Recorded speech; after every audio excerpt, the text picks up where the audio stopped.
Welcome back, everyone, to episode 115 of the RUDIS Wrestling Podcast.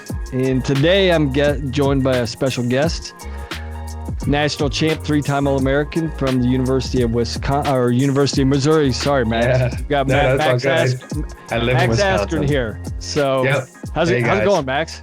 It's going terrific, actually. Middle of the wrestling season, so there's wrestling every week and weekends. So working with guys and watching a lot. Yeah. So how often? I mean, are you on the road a lot on competitions? Do you travel with the guys? It really depends. So it depends what's going on. So actually, man, I got a lot of stuff going on. I was actually going to mention this later on. But I have a gray shirt guy living with me from the Brown University, Colin Robuto. But so now I'm doing coaching duties for college. So it's like I train with him, but then I travel with him to Midlands, travel with him to several different tournaments there. Then I've got youth guys, high school guys. So I'm all over the place, even if I'm not traveling. So I think a lot of people know, but maybe you could talk a little bit about your relationship with the Rio Butos. I know you spend a lot of time up in New York, and is that the extension with Kyle living with you right now? Yeah, Colin. Yeah. I mean that's really what's happening. So, no, good. I've stayed with. So I lived with the family after college. So I used to travel around and coach kids. So, after college, I wanted to start a wrestling club, and so that's actually where AWA started, was in New York, which a lot of people think that it started in Wisconsin. But so started in New York. I moved out. It's like the dad said, "Hey, move out here." It's like I'll help you out starting a club. And he's been, he was tremendous as far as he's a businessman there, and he's done a lot of he's done a lot of interesting things. So learned a lot from him as far as actually running a business. I think a lot of people just run a wrestling club and the business is kind of the side thing. So did that, lived with him for 3 years. So I got to coach a lot of guys out there. So it's funny, looking through different rankings and stuff like that. It's a lot of the guys that I coached that were little kids out there, and I get to see them now in college and competing, and it's a lot of fun. So what was Colin's decision to take a gray shirt? What were the big reasons why he decided to defer his enrollment for a year at Brown? He's way different than the other brothers. And so I should say really, it's like Brian there's Brian, that was the oldest. There was Dylan, that was lesser known, that was there. That was a beast in his own right. And then there's Colin, the youngest, and he's the baby. So he was he was in 4th, 5th grade, something like that when I first showed up. So he, I coached him at youth practice and stuff like that, but he really was never into it. And same thing with Dylan. So Dylan, the next oldest, played soccer year round. So he hid from me for the first 6 months. I was living in New York. But anyway, so Colin really just started getting serious probably his junior year in high school and wrestling year round. And so he's only been wrestling for 2.5 years, seriously. And so for him, it was all right, this is the point that, it's you really need to take some time off and really, really develop. And I mean, it's with Ivy Leagues, you don't get that time unless you're Cornell and you have that gray shirt year set up, or I'm sure some of the other ones will figure out as well. This is something that we've discussed a little bit in the past about, when you specialize in the sport, when is the right time, and I think, the trend in our society, not just in wrestling, is specializing at early elementary. It seems more and more, and kids aren't getting exposed to a number of activities. And I think there's arguments on either side. But I don't think we typically see many guys like Colin who don't really start getting in or really specializing later on in high school. What are your thoughts about that? I mean, I would say that late high school is definitely late, and I think that's, it's he wasn't really planning on wrestling college. He was looking at American University, Virginia and stuff like that to go to college. He wasn't planning on really wrestling, until he went to a camp and somebody asked him. But I mean, I would say, it's you see it on both ends of the spectrum. And so do you have kids? 3. Matt? I got 3 girls. You have 3? All right. Oh, you have 3 girls. All right. Yeah. Well, so maybe this is a question for you, but I feel exposing them to a lot, but I feel that kind of it's we'll say 12, 13, 14, is probably about the point where it's if you're really going to do something at a high level and be great, I think, that's about the point. But it depends. It's if you're in gymnastics, you better be specializing at 7, Yeah. And if you're in football, you probably don't have to specialize. But I don't know. I mean, what are your thoughts on that? Do you think that wrestling's an anomaly, or do you think that it follows the trends of normal sports? Looking back on my career, and I had 3 other brothers, we didn't know what we didn't know. And so my parents just they did a good job of like exposing us to certain things in elementary school. And then once we jumped into junior high, my dad was like, okay, hey, if you really want to be great at something, you've been involved in, soccer, baseball, cross country, wrestling, like what do you think you want to be good at? And then we kind of jumped into what we decided was going to be wrestling for our entire family. And it was all of our individual choices, but once you're number 3, I was number 3 in line. It's not like were you the oldest or the youngest? Yeah, I was number 3, so it's not like I had a ton of choice. I saw my 2 older brothers do this. I'm like, I'm going to do the same thing. But I think after going through that experience and coaching in college with my kids, it's kind of like I've let their interest, instead of me steering them, I've let them steer their discussion early on. And I think I'll probably take more of the approach that my parents did. Now that my oldest is getting older and she's now in high school, it's like I'm pushing her and we're pushing her more in a certain area, but she's led herself to that. We've tried to give her the opportunity to expose herself to a bunch of things. And then at a certain point, like she's like, okay, this is the direction I want to go, instead of me saying, hey, this is what I think you should do. Yeah. We'll see how that plays out for better for worse, That's funny. My wife has 2 things that she says she won't let our kids do. So we're actually going to have her first in February. She's like, no Irish dance, which is a weird one, but a lot of people do it around here. She's like, I can't watch it. And then the other one's football, because they're like head traumas and stuff like that. But it's like, so it's interesting to see like how much you steer and how much you don't. Because I think if our kid came home and said, hey, like, like we're gonna do, like I really want to do football, I wonder what that conversation would look like. Because I mean, ultimately, like and maybe this is my experience as a college coach. Like the one thing, and we off air we were talking a little bit about recruiting and some of our philosophies there about what's important when you're targeting and locking in. And I think, one of the biggest things when I looked at recruiting is like, okay, is this kid's choice? Like, is this what he's passionate about? Is this what he loves? Or is this something where he's had a lot of structure, a lot of guidance, a lot of decisions being made for him? Yeah. And I think, I always think there's got to be some level of collaboration, because there's a balance. So I think there's got to be that balance of having your parents support you as opposed to parents making decisions for you. And I think that's kind of looking like at my daughter, I'm like, hey, this is her choice. So then I can, if this is her choice, I feel like I have not the license, I'm her parent, right? But, I can push her then. If she's saying to me, okay, Dad, I want to be great at this. Yeah. I'm like, okay, I know what greatness looks like. So if this is what you're deciding to be great at, I'm going to start pushing you then, as opposed to the other way a little bit more. I don't know. Yeah. I think you're right. So one thing that's like always interesting to me, and so I always have like parents like, because we run youth club. So we deal with kids from like 5 years old up until high school, but you have a lot of kids that are on that like middle school age, early high school. They're like, hey, like I want to wrestle in college. I want to get a Division I scholarship. I want to, be on the podium, blah, blah, blah. So on, so forth. But a lot of times, it's like, they're like, well, I don't want to give up this, it's like, and they really, what they're saying is, I'm going to put off a decision on the other sports that I'm playing because I don't want to make a decision to quit anything. Right. But to me, it's like, and this is like something that I don't understand, is like, that is a decision in itself. You would, by saying, I'm going to spend the time spending 3 months going to football, spending 3 months in baseball, spending 3 months playing club soccer or whatever, that's a decision that's saying that I'm not going to have the time to invest in those other things. And I tell the kids, it's like, you can do anything, but you can't do everything. And I think that's an important message that our young people don't hear.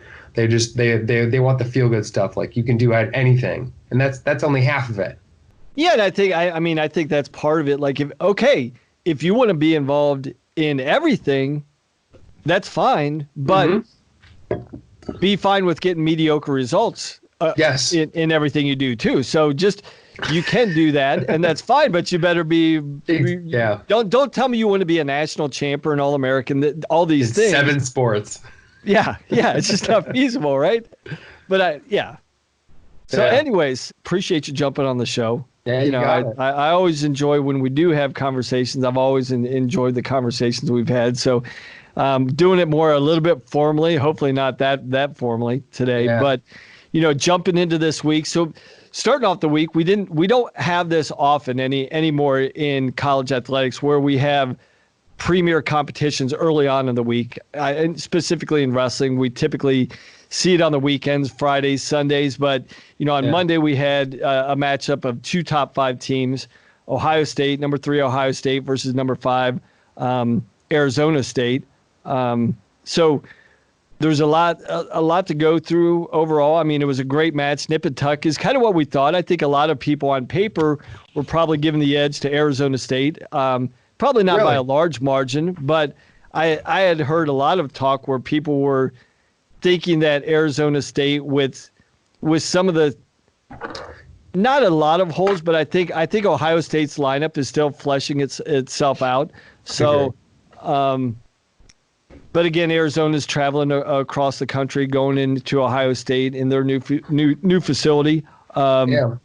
And came out with the 17-16 victory for Ohio State. So, what were your overall thoughts about the dual meet itself before we start jumping in weight by weight? But so one of the things I'd say there is, like, I think a lot of people say that, and I think, it's like part of it is what people hear.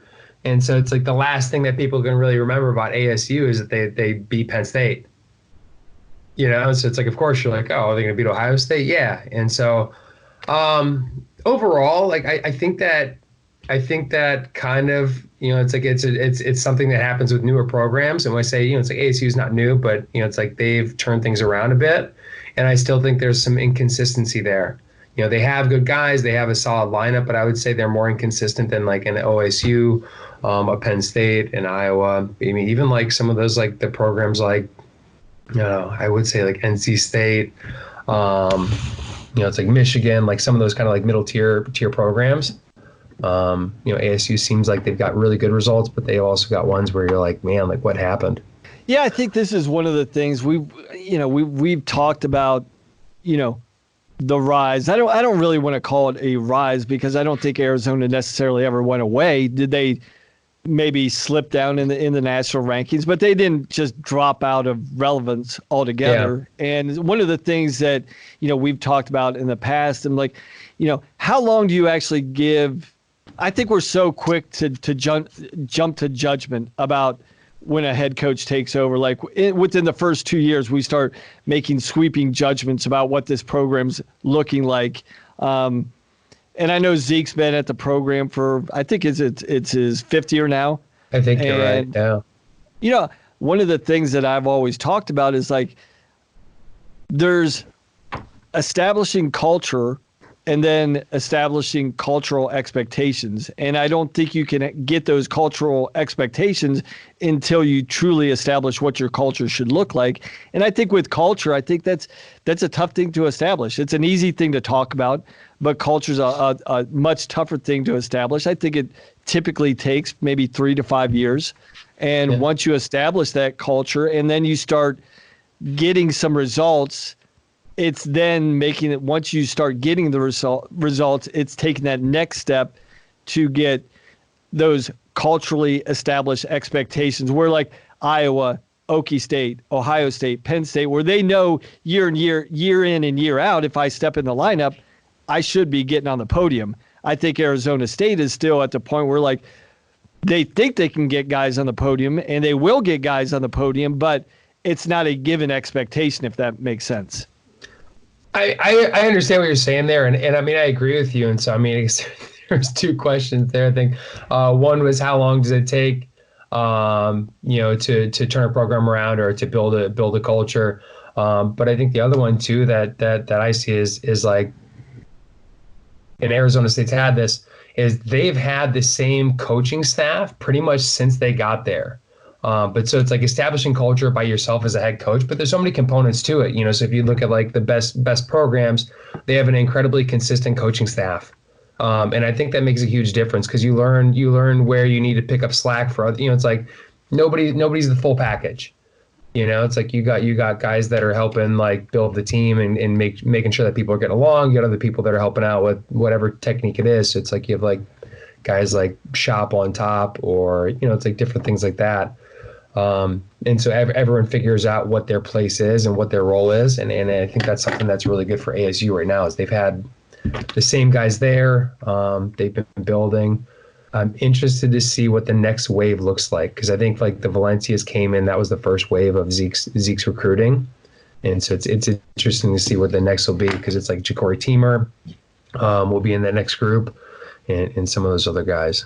So do you think it's fair? Because I think when we view a program like ASU and when Zeke came over and took over the reins of the program, I think the bar was set at team trophies and possibly a team title at a certain point, which is easier said than done. I think a lot of people, I laugh every year when these new coaches get hired and, you hear the chatter of like, well, this should be a top 10 program. That should be a top 10 program. Like, well, there can only be 10 top 10 programs. Yeah. And of those, there's only 4 that win a trophy. It's really difficult to win that and achieve that goal. But I think people are like, I think there's that talk now in year 5 with their ASU is like, are they ready? Are they in position? Is the expectation rightfully so that they should be in the mix to win a team trophy now after 5 years? Yeah. I mean, I think it's possible they win a team trophy. I mean, like, and so I don't know what your thoughts are on that. Like, I think it's possible they win a team trophy, but I still feel like it's going to be a tough one, for them to win this year. Oh man, I just think top to bottom lineup, but I just don't know if they have the point scorers there. Do you think they have enough to get on the podium, or do you think they just have enough to break that top 10? I think that they're definitely firmly in the top 10. I think they've got. I think going down through their lineup, there's like a 3 to 5 guys who are like, okay, these guys are going to be on the podium, or got a very strong feeling that they could be on the podium. Yeah. But I think right now, over the next 2.5 months, I think what a lot of programs are looking at, where can I get other points at the NCAA tournament? Not necessarily, I don't think this guy is going to be on the podium, but those guys that can go 2-2, 1-2, score points, possibly get some bonus points here or there, where you can accumulate points that can position you upward on the scoreboard outside of your podium guys. And outside of that, like, I think that's where their glaring holes come in. They've got some guys in some areas in their lineup where, like, man, I don't even know if this weight's a national qualifier, let alone a guy that can actually win matches at the NCAA tournament. I mean, I definitely agree with you on that one. I mean, just looking at their lineup that they put in against, OSU, they have like so many guys that are kind of like are on the bubble, but then I've also like, it's like you'd see them like losing to some guys that maybe they shouldn't, it's like, I think, it's like you obviously have Zahid Valencia, that's a killer, it's like, but then other than that, it's like you have Josh Shields, tough, but then you have like Valencia, Tanner Hall, Norfleet that you could see losing, it's like kind of some upset matches. And I think, it's like in this next 2 months, it's like lineup, it's like they're really going to have to work to make sure those guys are consistent. Well, I guess that's a good way to start off with the dual meet and some of the results. You look at, 125, you got Brandon Courtney versus Malik Heinzelman, good win by Courtney, 9-5. But he's one of those guys. He's just inside the top 15 right now. I think he was 14. So he's a guy that, you're thinking pretty confidently he's going to be at the NCAA tournament. And you think he can win matches, but how many matches is he going to win? I think he's a guy, when you're looking at him, a lot of it's going to probably come down to more matchups as opposed to, what his ranking is. I think he can have success there, but how much, I don't know. It's probably, for me, he's looking like a 2-2 guy if I had to make a guess right now. Yeah. I think that talks to your point. It's like, again, so we were talking beforehand. It's like, what are you looking for? And one of the first things you said was, it's like a guy that can put points on the board. And that's like one thing that I look with, some of these guys is their offense is not exactly where it should be. So they can win matches, but they're winning close matches. And that's one thing. It's like, we had Dominic Bradley, Don Bradley, that was on our team in Missouri. And like, man, he could beat anyone in the country. on one given day. He could beat anyone in the country. But on any given day, he could lose a 2-1 match, a 3-2 match. And so it's like if you're going to wrestle at the NCAAs and have 5 tough matches, the likelihood of you putting five together and being the top of that podium is really tough, And so it's like when you go down to people that, it's like aren't at that level that he was at, it's like I could see Brandon Courtney being 3-2, 4-2, depending on matchups, but you could also see him being 1-2. It's like you got a matchup like, Tom Ryan's son wrestling JoJo Smith first round. You got something like that. You're like, God damn, that was a guy that we were looking to score points. And so, did you think ASU was going to win? I actually thought it was probably going to come down to a couple key matchups, and that's what it did. And it pretty much came down to 133 and I think 174. I think them pulling Jordan Decatur out of red shirt, going into the match, I think that Arizona State's thinking, okay, we're looking pretty good. If we can win the first 2 matches, I think we're going to be in pretty decent shape.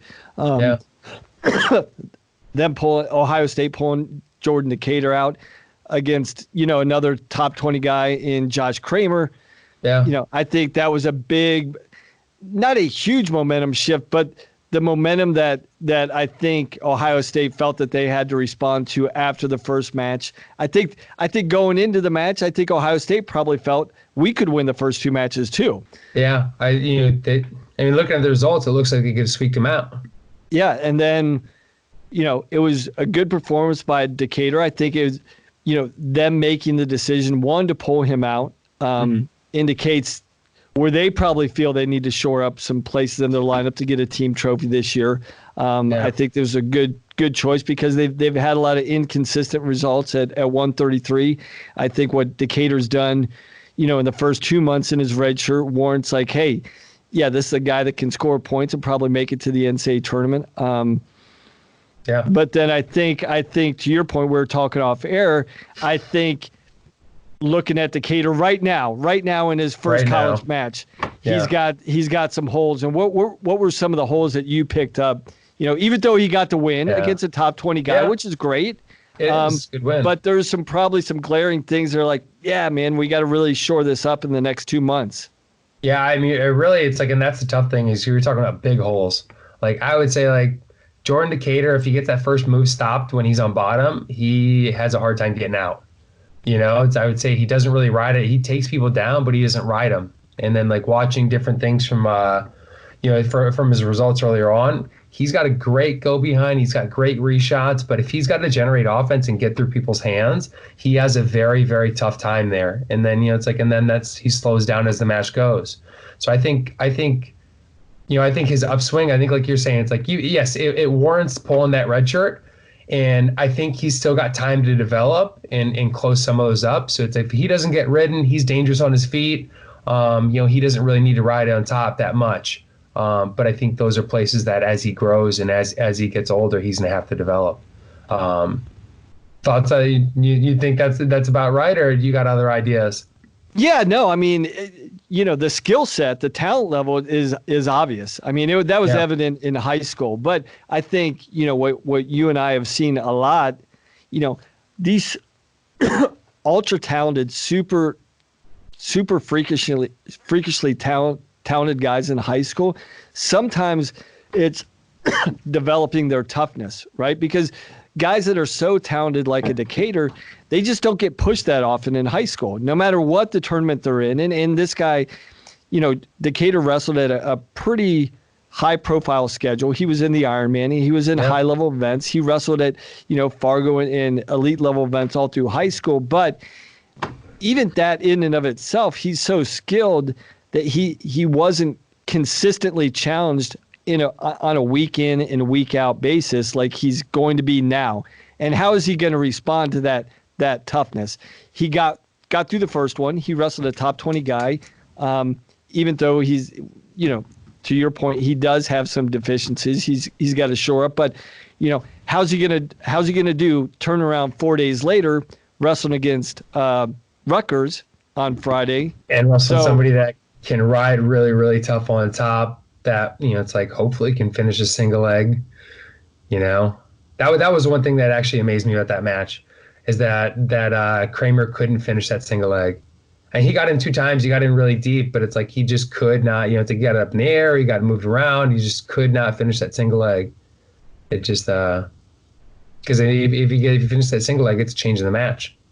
And that's one of those critical things, like from a coaching perspective, I know we hammer home all the time in the room. Like, you got to convert your opportunities, especially the higher levels you go, the more elite competition you face. You're not going to get, in high school, you can get 10 opportunities fairly easy in a match against a high level guy in college. If you can get a handful, that's great. But of those handful, you better convert the majority of them, because it's not going to be a given. Like in this match with Kramer, like, hey, you had 2 great opportunities. You got to make one of those, at least one of those, if not both of those count.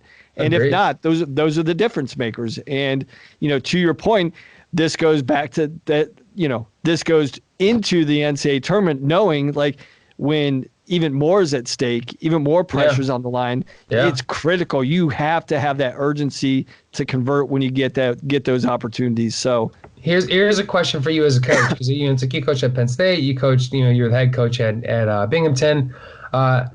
This is something I see a lot in high school, but it's like guys that are so far ahead, it's like they're so far like head and shoulders above their competitions that a lot of times I feel like a lot of coaches like look past developing those wrestlers because they're like, they're winning. Let's not push them to continue to develop new tools. I feel like the Jordan Decatur that I seen, sophomore, junior year in high school is very similar to the Jordan Decatur that I see now. How do you stay focused as a coach to not just work with the guys that are losing and making mistakes, but to find the holes and push the guys that are winning easily? I think it's about the athlete's attitude of being coachable, right? And some of these guys, I think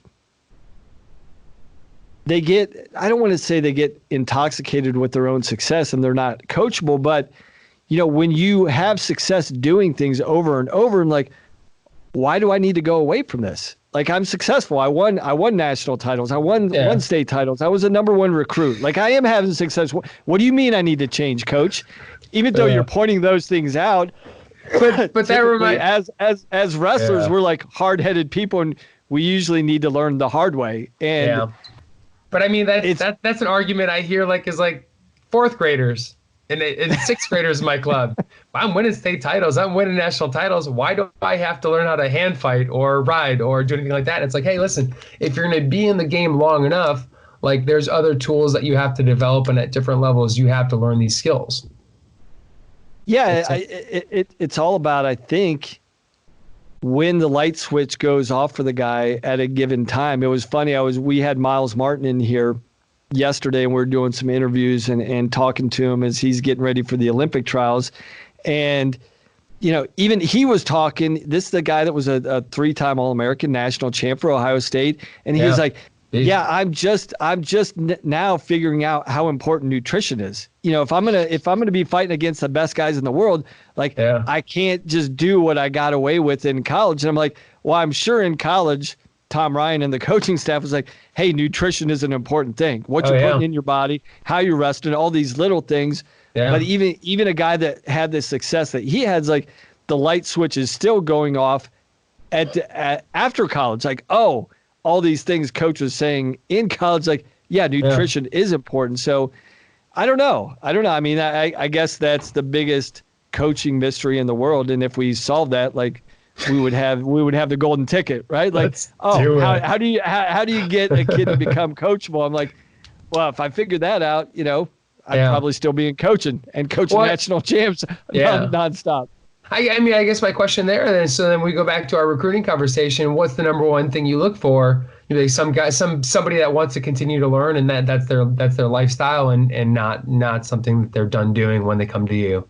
Because I think that's something that I see like in some college programs is like kids come there and like they stop growing at the same rate they grew in high school. It's like, all right, I'm in college now, I'm done, I made it, and that's I think that would be a very toxic mindset to recruit. And I guess I'll turn that on you because, the guy you wrestled for in college, I think should be and is recognized, Brian Smith, as one of the best best developers of talent. Now, the question I would ask to Brian, and maybe you can give some insight here, is, Brian, do you specifically recruit guys that you think are coachable, that you can develop, or does he have some secret formula for getting guys to become coachable or develop them? That's interesting. So I don't know 100%. I've actually asked that question to him, like, hey, who are you trying to recruit and such like that. But I do think that there's, it's like he knows that he's not recruiting the number one guys. A lot of times. There's definitely times he is, but he's recruiting people that are hungry to get better. Right. And then he also recruits people that want to work and want to live a certain lifestyle. They're going to be after it the whole time. But I think those are the two prerequisites. I don't think there's anything else that I can really say across the board, this is what he was looking for. But I do know that was like one thing. It's like everyone's going to come in, everyone's going to work, and like nobody thought they were too good. And there was, I'd say he's done a great job at that. So yeah. All right. I mean, let me say something. How in the hell does Luke Pletcher go from being one of the most boring wrestlers to watch to being just a beast this year? I mean, he's one of the most fun wrestlers to watch now. I think because he's excited to wrestle, right? And that's one of those amazing things that a lot of people like is the weight cutting. That comes into weight cutting, right? Yeah. And this guy obviously was struggling to make 33 the last couple of years. I think it was that progression. He jumped in at 41. His freshman year was kind of undersized, or not undersized, but kind of smaller. Wasn't big. Sucked down to 33. And as a freshman, like it's hard to like come in and blow everyone out of the water. A lot of times it's like, hey, we're gonna score points when we can, but not give up much. Yeah. So I think his body's matured just a little because his body type hasn't changed. He's short, he's squatty, he's powerful, but I think he's matured just enough where he doesn't have to cut a ton of weight, but he's got sufficient power to wrestle with anybody at 141. And then, just that infusion of energy, man, he's excited to compete. When you're excited to train and you're excited to compete, I think that's a great recipe for what the Luke Pletcher we're seeing right now, and then it just starts becoming contagious, right? Once you establish like this is the mentality that I'm going to compete with, this is the scores that I'm looking to create. Mm-hmm. All of a sudden, you start having success on that. It's like, hey, I can do this against anybody. Not just against the guys I can do it against. I can impose my will on anybody in the country, and he's looking like the favorite at 41 right now. He's looking like a beast.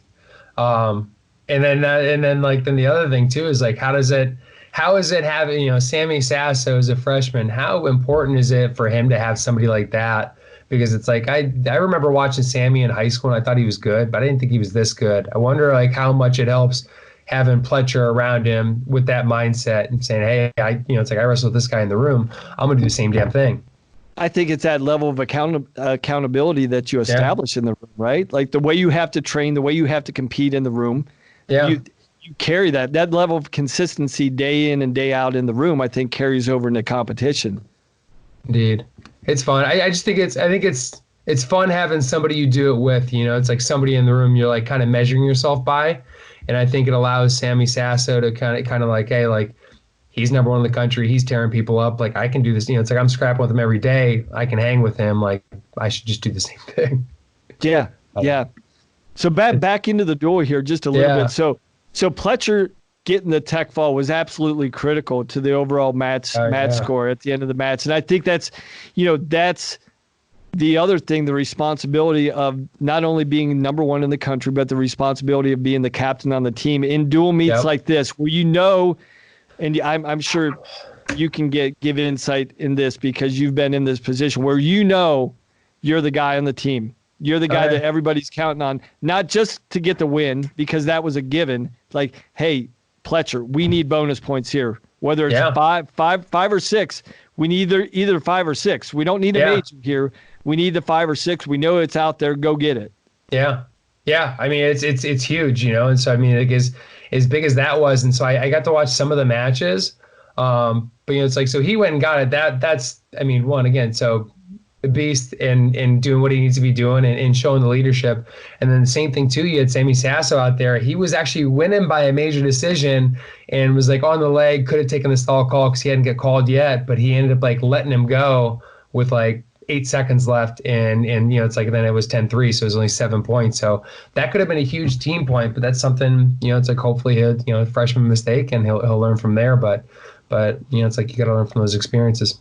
It is, isn't it? I mean, I know in the room, in college rooms, you talk about match strategy, you talk about situations, short time situations, finishing periods out on top, accumulating extra points, gradually throughout the match. And it just looked like that was like, we say it, your classic freshman mistake. He just wasn't aware of, he knew he was winning, but he didn't, I'm sure he knew he had the major, but as you're trying to do math in your head while you're trying to compete, sometimes you make little mental errors, and that was could have potentially been a huge mental error.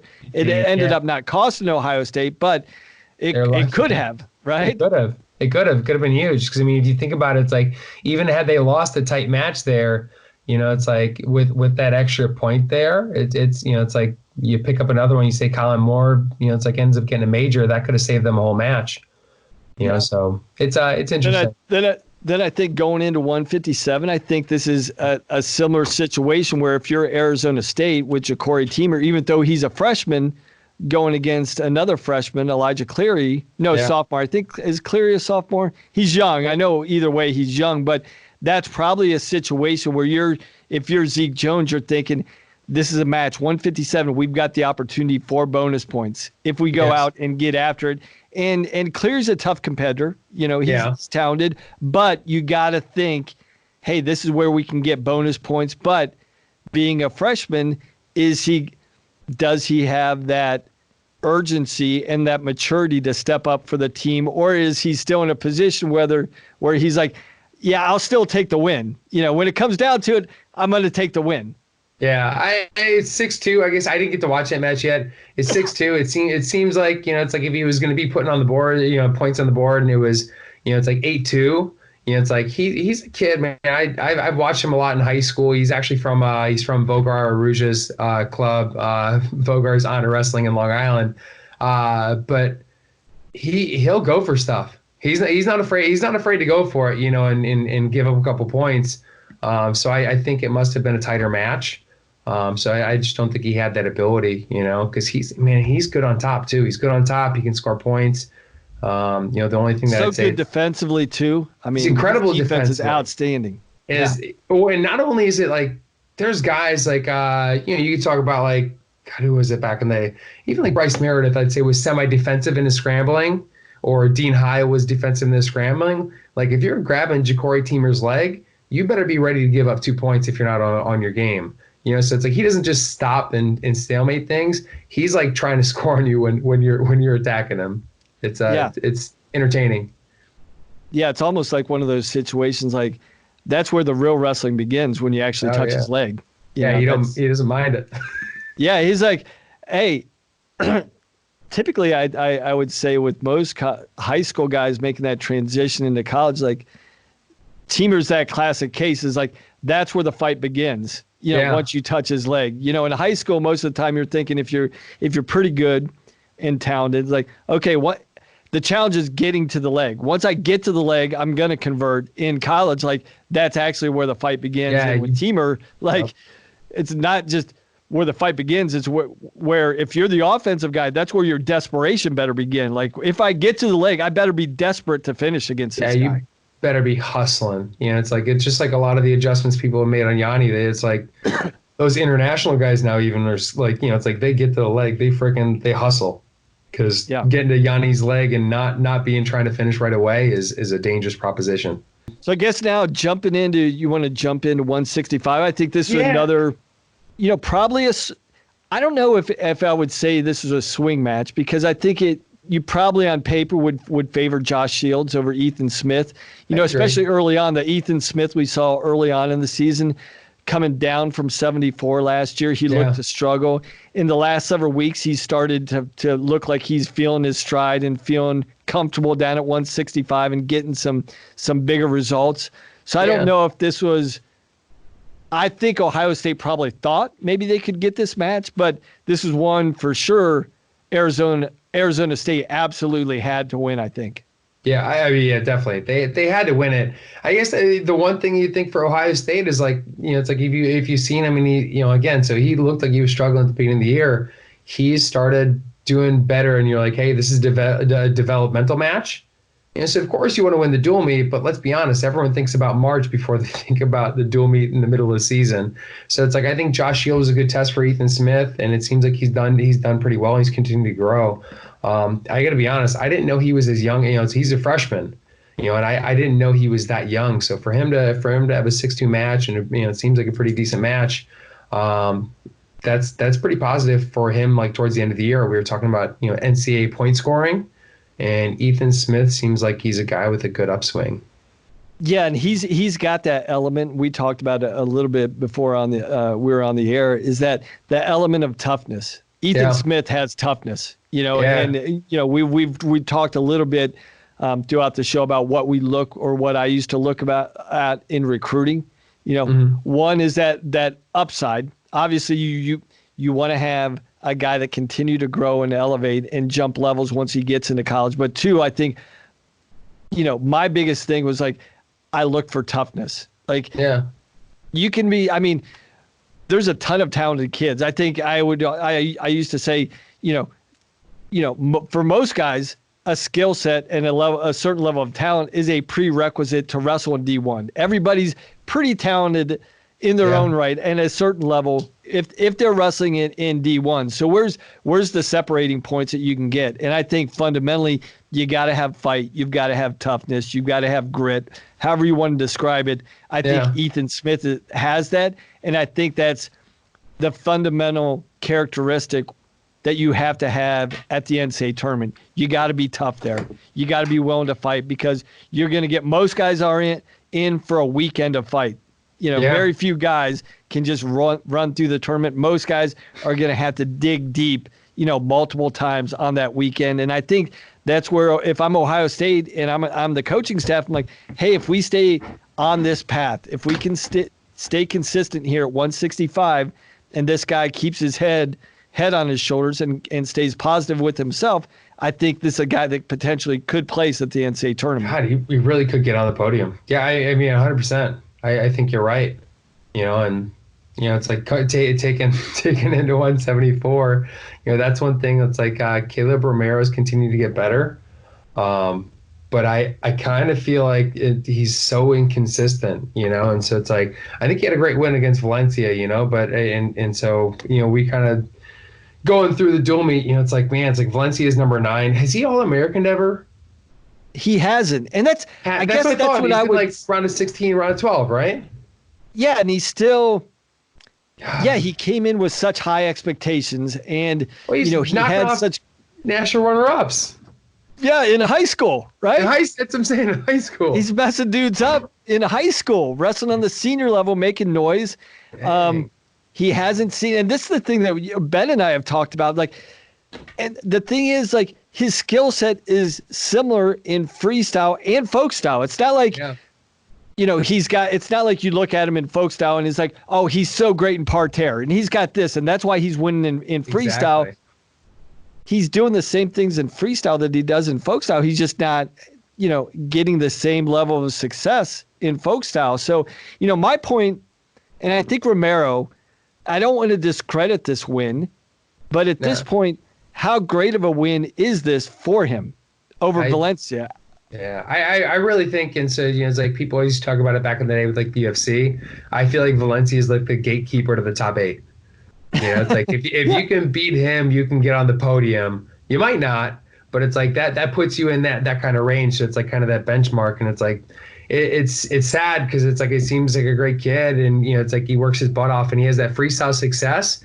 I wonder if it's that freestyle doesn't seem like it's as much pressure, and so he goes out there and he competes and he kind of lets loose a little bit more, because it's like, man, watching him in high school, he was just blasting everyone, and it didn't even matter if he got stopped. He would just blast you anyway. It's like But then I watch him in folk style, and it's not the same thing. And these guys, I mean, the fun part about this matchup is they're so similar. You know, it's the battle of blast doubles, right? Yep. And it seemed to me like after Romero felt that double the first couple of times, it's almost like he was able to time it up. He got the feel for the speed, feel for the intensity, and then he was able to kind of keep that shot at bay and neutralize that attack on Valencia's part. I really thought, and this was, I really thought the separating point in this match was Romero's ride in the second period. I would say top bottom, yeah. And I mean, I don't know. I to be honest, I didn't watch that match, so I can't tell you. It's like, did he get ridden out? Yeah, he wrote him out. I actually think, if I remember, it's been a couple of days now, but I actually think he secured riding time. I think Valencia actually got out near the end of the second period, but Romero was able to secure. Yeah, which I think that's the typical knock on Ohio guys is they can't ride, and Romero needed to get this ride. He needed to at least get the riding point secured, and I think that was a big mental point in the match. I don't think a lot of people talk about that a lot, but I think there's a lot of mental pressure you apply to a guy once you secure that riding time, especially when you know that there's not that big margin of error between the two guys on their feet. So I think that was for me watching it, I thought Romero securing the riding time was like psychologically debilitating to Valencia a little bit.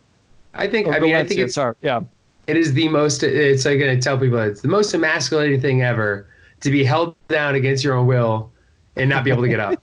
Like it is. It's 100% emasculating. You're like, I wish I could get up, but this guy is on top of me and he keeps putting my face in the ground, you know? And you're like, gosh damn it, like let me get up, you know, just once. But so I think that is probably undervalued, you know, with people watching matches. I think it definitely plays into the greater score of that match. So then I think, you know, with Ohio State winning at 174 to extend the lead to 14-9, now Ohio State is really starting to apply pressure to Ohio State or Arizona State because you know, going into the last three matches, they know they probably feel really, really strongly. Okay, we're going to get 97. Yeah. Okay, we're going to get 97. Now, can we not give up bonus points at 84 and a heavyweight? And I think the big question mark is like, you know, with Valencia at 84, I'm like, okay, I think this is, again, where there's even more applied pressure with Ohio State going up by 5, going into 184. Zahid had to know, I got to get a pin or a tech. And he's not really a guy that we look at that's going to say he's going to go out there and pack somebody. So, we're probably looking at like, okay, we got to get 5 here. We got to get 5 somehow. I think you're right. I mean, I think he's probably thinking 5. Every once in a while he'll get a pin. But especially against somebody that's not really trying to escape, he seems like he like either like for a headlock go behind, he'll catch a cradle, or if a guy's trying to step up, he'll catch that outside cradle. But as far as that, like other than that, like he doesn't, you know, it's like he's not doing hammer locks, he's not doing, you know, it's like bars, anything like that to really get that pin. But man, he puts points on the board like no other. And he did. He came out hot. He came out hot, man. What was he up by? I want to say close to double digits after the first period, right? Yeah. I mean, I think that the more pressure you apply to Zahid, the better he does. You know, it's like he you know, there's not too many people that are, you know, as competitors that I say like really, really like that pressure. Like the more pressure, the better it is. But like, man, he seems to just love it. Yeah. You know, a lot of people are looking back at the match score and they're like, well, if Valencia, you know, would have gotten the tech, you know, would have tied the match up. You know, I went back through, went through the match score, went through the breakdown. Ohio State, even with the tech fall, I think Ohio State still wins the dual total match score by like 66, 64 total points scored in the match or something like that. Or 68, 66, I think would have been. Although you say it's one takedown, that's 68, 68. What's the next criteria? No, I actually added the 2 points for takedown. In our notes, I actually added what that extra point would have looked like. Gotcha. So yeah, it looked like on criteria, no matter what, Ohio State still would have won. I'm sure Valencia wishes he would have got that tech fall, but I think on the other side of the ledger, looking at Ohio State, what does this mean at 184? Gavin Hoffman was one of the ranked 1 or 2, I think, behind Michael Beard coming out of high school, 195. He's down at 184. He seems to be struggling. No, he has been struggling at 184. So if you're Ohio State, I think, the question is, looking at, I know Rocky Jordan started out the season at 174. It looks like Caleb Romero is firmly established as the starter at 174. Yeah. Rocky Jordan bumped up to 184 this past weekend, won the F&M Open at Franklin and Marshall at 184. So, you got to think that the discussion is being had. I don't know if they'll pull the trigger, if Ohio State's going to pull the trigger, but you got to think the discussion behind closed doors, hey, do we throw Rocky Jordan out and at least see?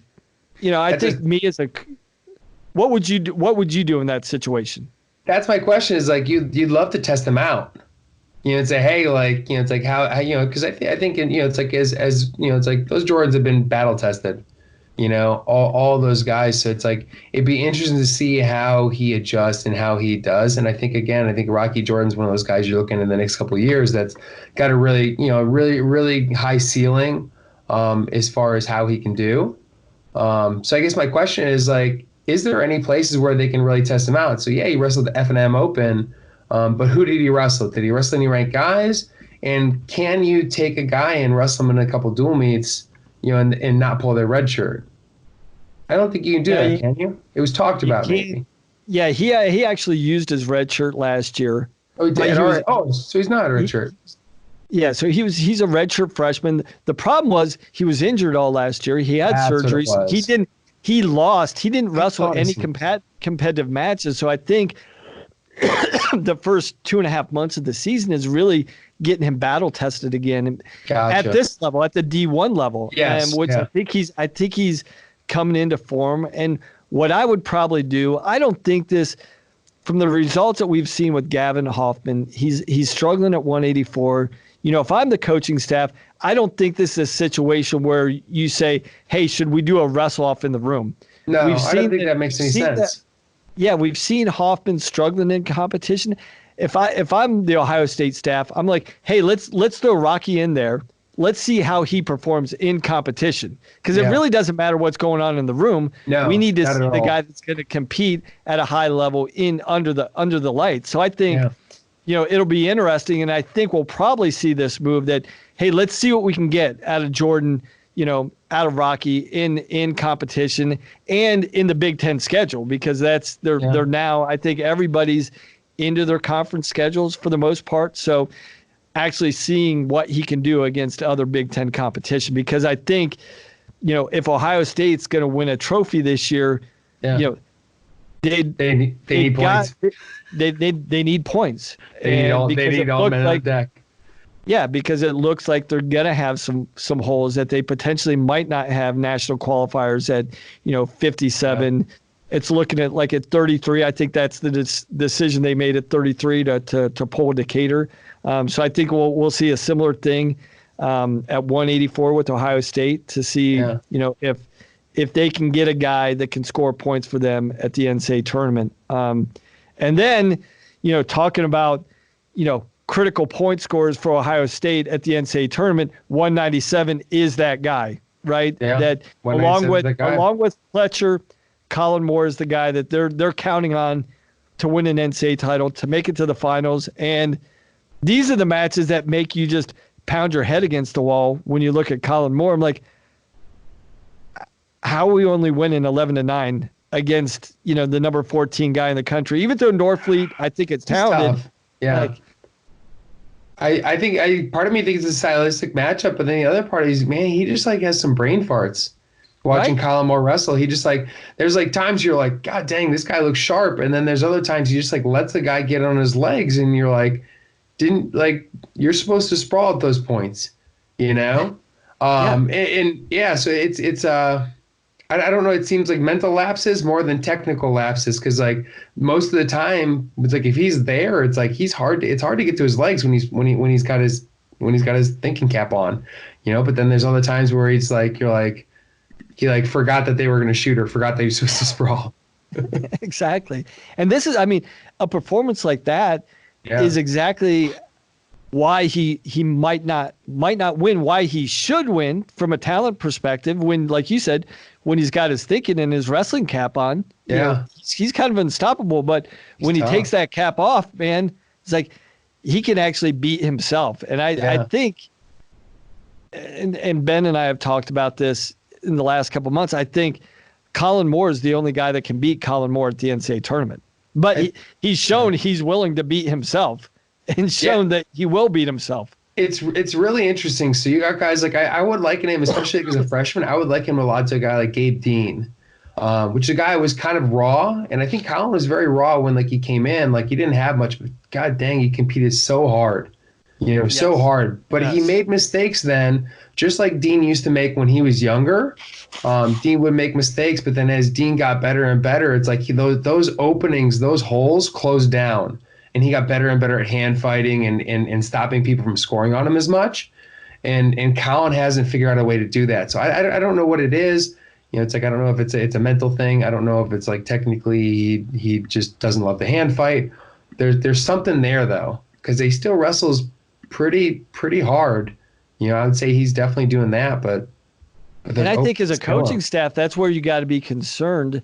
Yeah. As a senior now, like what could we possibly do in the next 2 months to get over this hurdle? Because it's been there for 4 years and we haven't gotten over it. Like, you've got to be concerned that it's going to rear its head at some point throughout the weekend in March. At some point in one of those matches, he's going to get put in a situation like this. Because I don't think we've seen him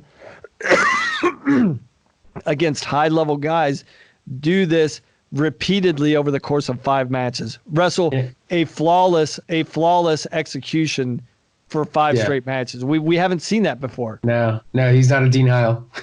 Right. That dude's flawless. Yeah, I mean, you're right, and I think that's, again, so that'll be the one thing is like he definitely win a national title, but I could 100% see him like, being top 3, which if you're trying to put yourself on the podium, that's huge. That's a big difference. You need your guys that are bringing the heat to bring the heat. And so I guess that's, kind of go to the next thing. You got heavyweight, it's looking at, they lost Singletary, right? That's who their heavyweight was Singletary. And it hurts them too that Curvely had just transferred out. And so now you got Gary Traub, which, to be honest, against the number 7 to lose a 3-2 match isn't bad. You just wonder. This guy, for a guy that's a backup, they get a lot of mileage out of this guy. I mean, the one thing about this guy, he's not going to do what Colin Moore does at times. He's never going to. He's always going to do his job. And I think he knows his role. I think in this role, it's like, obviously, winning is probably not, at this point in the match, winning's not a part of the conversation. It's just not giving up bonus points or getting pinned, which, the guy with Tanner Hall, he's not a guy that I would really be concerned about getting pinned or getting teched by. But not too often, but he will lock up a body lock here and there. True. True. Yeah. But that's what you got to like about a guy like Traub. I'm like, hey, he's not going to do anything bad. He's not going to cost us big time. It's not, I don't think he can ever be a guy that we think about like, hey, he's going to go out and win the match, but he's not going to give it up for us, for sure. He's not going to be like one of those guys that you send out there and every single time he touches the other guy, you're like, oh crap, is he going to get pinned? Right. Like, is this the point? Like grabs a single leg and it's like, he just decides it's a good idea to try a lat drop to his own back. Right. Yeah. But well, I guess the one trend that's similar between you and Ben is, and maybe it's me, maybe I'm the common link here, is like we've gone way over the time we normally do, which is awesome, which is great. But yeah, I think there were some other things that we wanted to get to. I think we've kind of gone pretty much over time at this point, but Max, it was awesome having you on the show today. Yeah, appreciate thanks a lot for having me, man. This is a fun conversation. Hopefully we can do it again here coming up soon. Indeed. Sounds good. Thanks, Matt.